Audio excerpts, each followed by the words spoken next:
बढ़ती उम्र के साथ साथ हमारी बॉडी के काम करने की जो क्षमता होती है और चीज़ों को प्रोसेस करने का जो तरीका होता है वो काफ़ी ज़्यादा बदल जाता है। कुछ चीज़ें जो कि जवानी में हम लोग बड़े आराम से खा लिया करते थे बिना किसी परेशानी के, 50-55 की उम्र को पार करने के बाद इन्हें खाने से कई बार पूरा का पूरा सिस्टम हिल जाता है और कई बार गंभीर बीमारियां भी पैदा हो जाती हैं। अब से पहले मैंने अलग अलग वीडियोस में आप लोगों को बताया है कि 50 की उम्र को पार करने के बाद हमें क्या क्या खाना चाहिए, लेकिन आज हम बात करेंगे कि क्या नहीं खाना चाहिए, क्योंकि अच्छी चीज़ों को खाने में शामिल करने के साथ साथ बुरी चीज़ों से दूर रहना भी बहुत ही ज़रूरी है, खासतौर से बढ़ती हुई उम्र में। तो आज हम बात करेंगे उन 5 चीज़ों के बारे में जो कि आपको 50 साल के बाद नहीं खानी चाहिए, क्योंकि ये आपकी हेल्थ को बहुत ही बुरी तरह से अफेक्ट कर सकती हैं। तो चलिए बिना किसी देरी के वीडियो को शुरू करते हैं और जानते हैं इन सभी फूड्स के बारे में, इन सभी चीज़ों के बारे में पूरी डिटेल से। तो सबसे पहली चीज़ है शुगर। दोस्तों, शुगर एक ऐसी चीज़ है जो कि वैसे तो हर एक उम्र के अंदर नुकसान देती है, लेकिन अगर ख़ास तौर से आपकी उम्र 50 साल को क्रॉस कर रही है या इसके आसपास है तो आपको शुगर खाना बिल्कुल ही छोड़ देना चाहिए। अब आप कहेंगे कि क्यों? तो दोस्तों, आपने देखा होगा कि मार्केट में आजकल हर एक चीज़ में शुगर है, चाहे वो कोल्ड ड्रिंक्स हों, कैंडीज़ हों या फिर पेस्ट्रीज़ हों। इनका स्वाद तो बहुत बढ़िया होता है, पर ये हमारी हेल्थ के लिए उतनी ही ज़्यादा हार्मफुल होती हैं। इसके अलावा मिठाइयाँ, पैकेज्ड फ्रूट जूसेस, बिस्किट्स और इवन सो कॉल्ड नमकीन चीज़ों के अंदर भी आजकल शुगर मिलाई जाती हैं ताकि उनका टेस्ट बढ़ सके। वैसे जवानी में ये सब चीज़ें खाने से आपको ज़्यादा फर्क नहीं महसूस होता है, क्योंकि उस टाइम पे बॉडी एक्टिव होती है, सिस्टम अपने ऑप्टिमम लेवल पर परफॉर्म कर रहा होता है, मेटाबॉलिज्म भी हाई होता है और इसीलिए ज़्यादा फर्क नहीं पड़ता है। लेकिन जैसे ही हम 50 साल की उम्र को क्रॉस करते हैं, हमारा मेटाबॉलिज्म स्लो हो जाता है, बॉडी कमज़ोर होने लगती है। इस एज में अगर हम ज़्यादा शुगर को कंज्यूम करते हैं तो ये डायरेक्टली हमारे वेट पर असर डालती है, वज़न बढ़ाती है और साथ ही साथ इंसुलिन रेजिस्टेंस और टाइप 2 डायबिटीज़ के रिस्क को भी बढ़ा देती है। साइंटिफिक स्टडीज़ बताती हैं कि हाई शुगर इंटेक से हमारी बॉडी में क्रॉनिक इन्फ्लेमेशन हो सकता है, जो कि हार्ट डिजीज़ और दूसरी एज रिलेटेड है, उतना ज़्यादा इसको अवॉइड करें। दूसरी चीज़ जिससे हम सभी को 50 साल की उम्र के बाद परहेज़ रखना चाहिए वो है रेड मीट और प्रोसेस्ड मीट। दोस्तों, रेड मीट में सैचुरेटेड फैट बहुत ही ज़्यादा होता है, यानी चिकनाई बहुत ज़्यादा होती है और इसे खाने से कोलेस्ट्रॉल बढ़ता है और हार्ट डिजीज़ होने का रिस्क भी कई गुना बढ़ जाता है।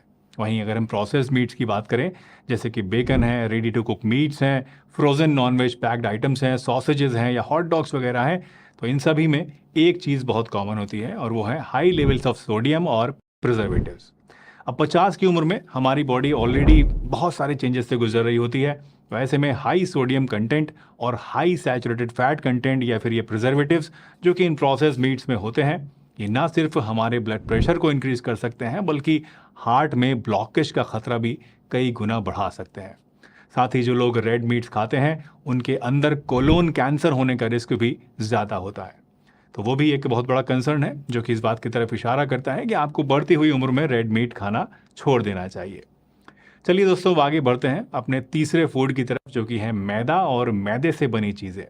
लेकिन उससे पहले अगर आपको वीडियो पसंद आ रही है और कुछ अच्छी जानकारी इससे आपको मिल रही है तो फटाफट से लाइक दबा दीजिए और अगर चैनल पर नए हैं, पहली बार वीडियो देख रहे हैं तो सब्सक्राइब करके बेल आइकन को प्रेस कीजिए ताकि सभी नोटिफिकेशंस आपको मिल सकें। कुछ समझ में नहीं आ रहा हो तो नीचे कमेंट करके आप मुझसे पूछ लीजिए और इसी तरह की और भी नई नई इन्फॉर्मेशंस, रेमेडीज़ और फन फैक्ट्स के लिए। तीसरी चीज़ है दोस्तों मैदा।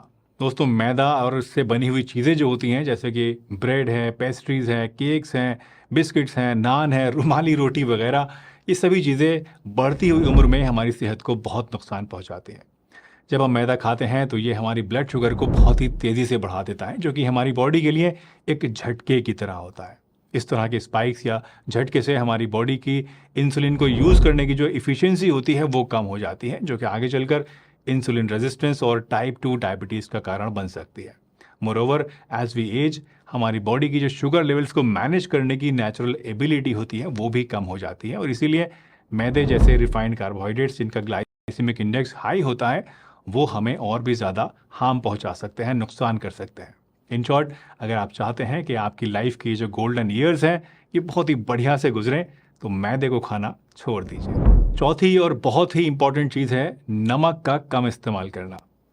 दोस्तों, नमक 2 चीज़ों से मिलकर बनता है, सोडियम और क्लोराइड। अब सोडियम जो है ये 50 की एज को क्रॉस करने के बाद बहुत ही ज़्यादा एहतियात से हमें लेना चाहिए, क्योंकि इसकी वजह से बॉडी में कई तरह के इश्यूज पैदा हो सकते हैं। हमारी किडनीज जो हैं वो पहले से ज़्यादा सेंसिटिव हो जाते हैं और इसीलिए हाई सोडियम वाले फूड्स का इस्तेमाल हमारे लिए और भी ज़्यादा नुकसानदेह हो जाता है।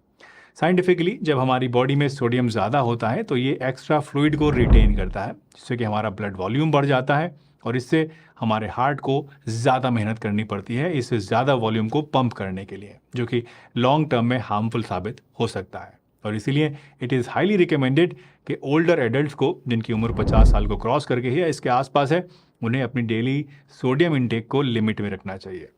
एक हेल्दी पर्सन को एक दिन में 1 टीस्पून से ज़्यादा टेबल सॉल्ट यानी नमक नहीं खाना चाहिए। और अगर आपको ऑलरेडी हाई ब्लड प्रेशर है या फिर आपके अंदर कोई फैमिली हिस्ट्री है ब्लड प्रेशर की या हार्ट डिजीज़ की, तो ऐसे में तो ये क्वांटिटी और भी ज़्यादा कम होनी चाहिए। और ये जो क्वांटिटी है ये सिर्फ वही नहीं है जो आप अपनी सब्जी में डाल के खा रहे हैं या सलाद में छिड़क के खा रहे हैं। ये क्वांटिटी पूरे दिन की क्वांटिटी है, जो चाहे आप कोई रेडीमेड चीज़ खा रहे हैं उसके अंदर है या जो चीज़ आप बना रहे हैं उसके अंदर है, सब मिला के आपकी 1 चम्मच या अगर आपको ऑलरेडी ब्लड प्रेशर है तो आधा चम्मच से कम होनी चाहिए। लास्टली, बहुत ज़्यादा तली हुई चीज़ों से भी आपको बचना चाहिए। डीप फ्राइड फूड्स, ख़ास तौर से ऐसे फूड्स जो कि बाज़ार में मिलते हैं और ऐसे तेल में फ्राई किए जाते हैं जो कि बार बार गर्म करके वही यूज़ किया जाता रहता है। तो इस तरह के अनहेल्दी फूड्स जो होते हैं इनके अंदर बहुत सारे बुरे फैट्स होते हैं, ट्रांस फैट्स होते हैं और कुछ बहुत ही नुकसानदेह केमिकल्स भी पैदा हो जाते हैं जो कि हमारी सेहत को कई तरह से नुकसान पहुंचाते हैं और इवन कई बार तो कैंसर तक के रिस्क को बढ़ा देते हैं।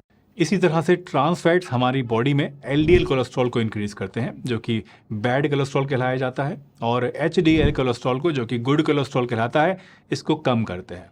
ये जो इम्बैलेंस है एचडीएल और एलडीएल के बीच, ये हार्ट डिजीज़ के पैदा होने के रिस्क को बढ़ाता है। और इसीलिए अगर आप चाहते हैं कि आपकी आर्टरीज क्लीन रहें, एकदम बढ़िया रहें, मस्त रहें, आप हेल्दी रहें, तो इन अनहेल्दी फैट्स से, तली हुई चीज़ों से, डीप फ्राइड फूड से, ख़ासतौर से बाज़ार वाले, बिल्कुल 100% दूर रहिए। तो दोस्तों, ये थे वो 5 फूड्स जिनसे आपको 50 साल की उम्र के बाद ज़रूर बचना चाहिए। वैसे इन फूड्स को अवॉइड करने के साथ साथ कुछ ऐसी चीज़ें भी हैं जो कि आपको खानी चाहिए to stay healthy and fit after the age of 50। ऐसे ही कुछ फ्रूट्स के बारे में जानना चाहते हैं तो आप यहाँ क्लिक करके देखिए, और अगर ऐसी ड्रिंक्स के बारे में जानना चाहते हैं तो यहाँ क्लिक करके आप देख सकते हैं। ये वीडियो आपको पसंद आई हो तो लाइक कीजिए, चैनल पर नए हैं तो सब्सक्राइब कीजिए, और मन में कुछ शंका है तो नीचे कमेंट करके मुझसे पूछ लीजिए। हंसते रहिए, मुस्कुराते रहिए, रोज़ कुछ ना कुछ नया सीखते रहिए ताकि आप रह सकें हेल्दी हमेशा।